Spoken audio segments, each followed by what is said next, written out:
તો તમારે અનેક પ્રસંગોમાં જવું પડે, તમારે ટાઈમનો ખૂબ પેલો રહે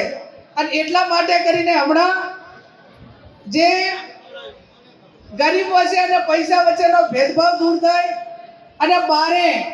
જે ધંધા રોજગાર કરવા માટે આપણા વતનમાંથી જે બહાર છો સુરત હોય મુંબઈ હોય તો એમને બારે ઘડીએ વતનમાં ના આવવું પડે એના માટે કરીને હવે દરેક સમાજો એનું સામાજિક બંધારણ પણ તૈયાર કરી રહ્યા છે. પહેલું ઠાકોર સમાજે કર્યું, પછી જાગીરદાર સમાજે કર્યું, પછી તારીખે રબારી સમાજનું એનું સામાજિક બંધારણ છે. અને બંધારણથી ફાયદો શું થવાનો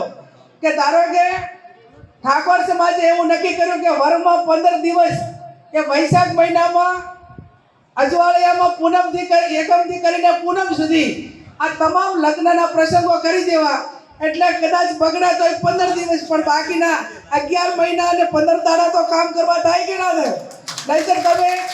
એક જણો સુરતથી ક્યાંય ના હોય વળી બીજા દાડે ત્રીજાની લગ્ન હોય અને 12 માસ લગ્નને પ્રસંગો હોવાના કારણે જે માઇગ્રેશન વતન છોડીને ધંધા રોજગાર માટે ક્યાંય એમને પણ ખલેલ પહોંચે,